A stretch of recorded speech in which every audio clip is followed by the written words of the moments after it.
Our opening words from the Reverend Dr. Mark Morrison read, "The central task of the religious community is to unveil the bonds that bind each to all.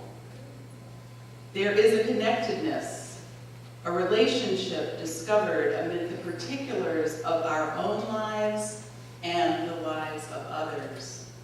Once felt, it inspires us to act for justice. It is the church that assures us that we are not struggling for justice on our own, but as members of a larger community. The religious community is essential, for alone our vision is too narrow to see all that must be seen, and our strength too limited to do all that must be done. Together, our vision widens and our strength is renewed."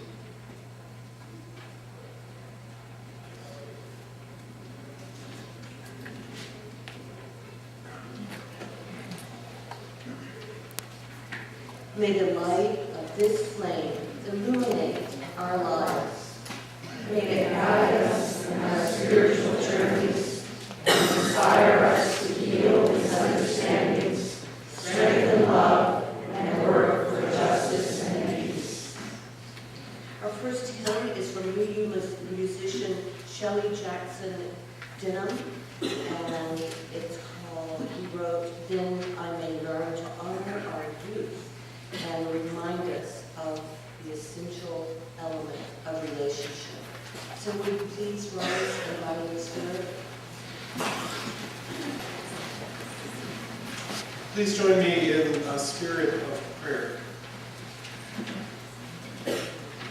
Spirit of life and love, gracious and glorious God, we gather this morning in great gratitude for all that brings us here on this day, for the congregations that feed and nurture our souls and propel us to leadership, for the promise of a faith that says so much to a bruised and broken world.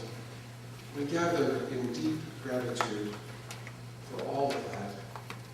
We ask today for the strength and courage to see what must be seen in our faith movement and to do what must be done to build the world that we dream about, the faith movement that we dream about, a faith movement that truly welcomes and embraces all.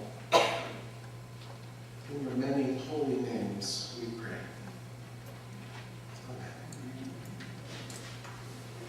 Amen. I invite you now into a brief moment of silence.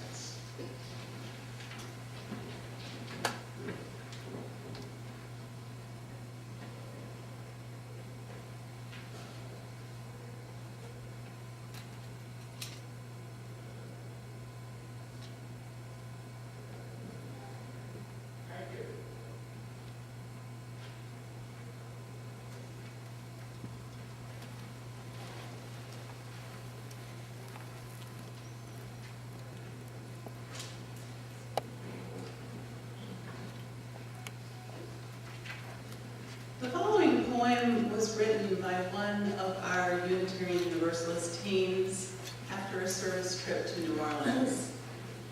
"Dancing with a Hurricane" by Katie Hardiman. Born as a shivering, shackled child, stuck in the arms of a mother who couldn't cope, let alone care. A child in a city of ruins, mother lost, father never found, all the while his home being drowned. Yet while the sun glistened, a cold 82, found joy in playing on a makeshift playground. Broken down Chevy, no windows, no tire. Parking lot lonely, no real cars around. Faded hopscotch board, numbers erased, and he left without a sound. On top of the Chevy and into our view, he danced as a child with no pain or loss. A child who had had love, no question, he's priority.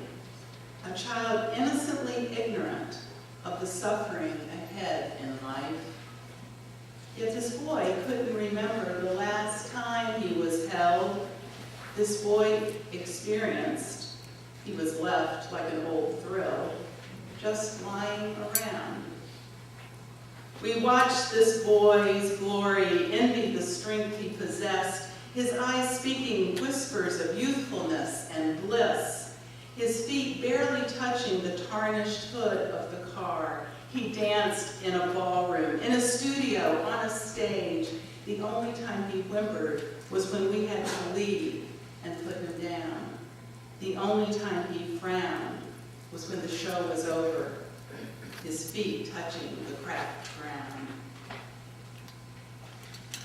But mother or none, Katrina-stricken house or true home, all it takes is a Chevy, some rhythm, and the hope that comes with being young and proud.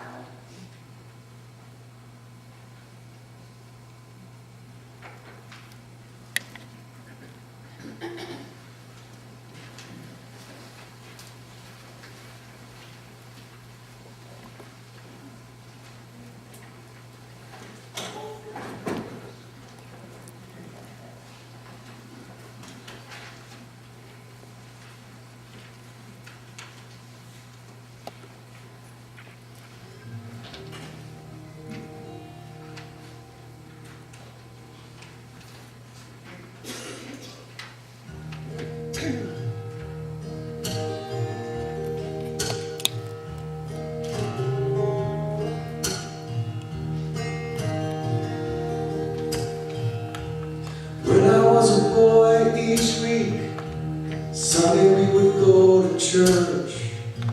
We paid attention to the priest. He would read the holy word, consecrate the holy bread, and everyone would kneel and bow. Today the only difference is everything is holy now.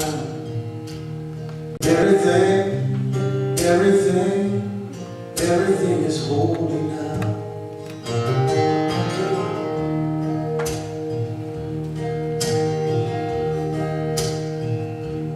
When I was in Sunday school, we would learn about the time Moses split the sea in two, Jesus made the water wine. And I remember feeling sad, miracles don't happen still, but now I can't keep track, 'cause everything's a miracle.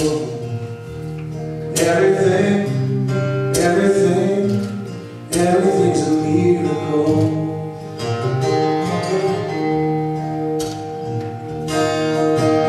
Wine from water is not so small, but it even got a magic trick. Said everything is here at all. So the challenging thing becomes not to look for miracles, but find them where there isn't one. When holy water was rare at best, it barely wet my fingertips, but now I have to hold my breath like I'm swimming in a sea of it.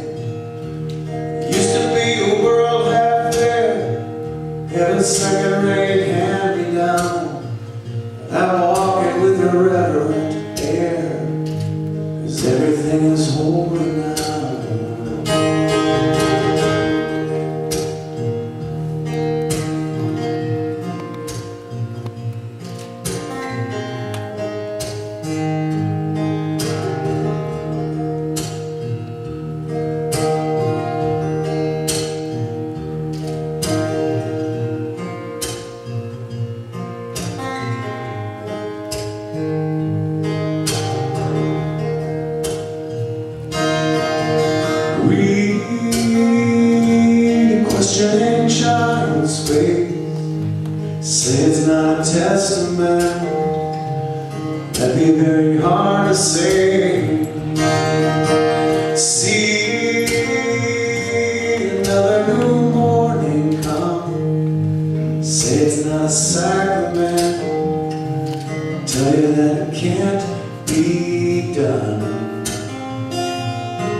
scripture verse.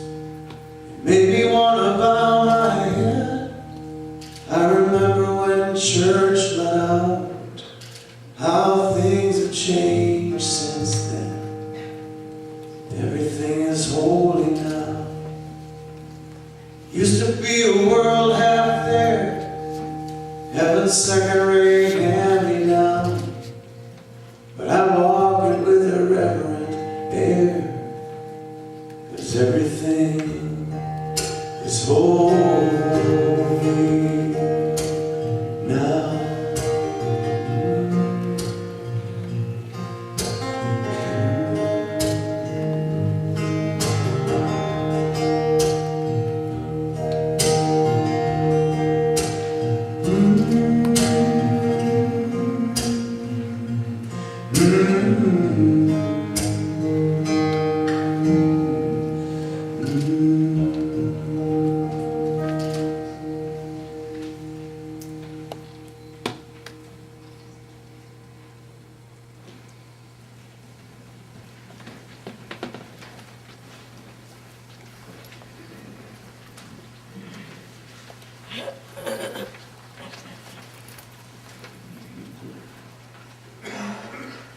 Our keynote presenter today, the Reverend Dr. Mark Morrison Reed, once famously wrote, and he's probably tired of these words, "The central task of the religious community is to unveil the bonds that bind each to all." In writing this, he cleverly picked up on the fact that many scholars of language understand the word religion itself to come from roots religio, meaning to bind together again. Lots of people see that and wonder what is broken, but in understanding our central task as to unveil the bonds that bind each to all, we connect that notion of religion with one of the great pieces of good news of Unitarian Universalism. That is that we are all inextricably bound together already, part of an interdependent web of all creation. We are already bound together. And our task, rather than binding us together, is to show us those ways in which we are already bound. Because those bonds are hidden so much of the time. They are unknown to so many of us walking through our daily lives. They are hidden so much so that Ministers Association chapters all across our continent, including ours here in Metro New York, have been pondering for the last year the question, whose are we? The question, to whom do we belong? To whom are we beholden? To whom are we accountable?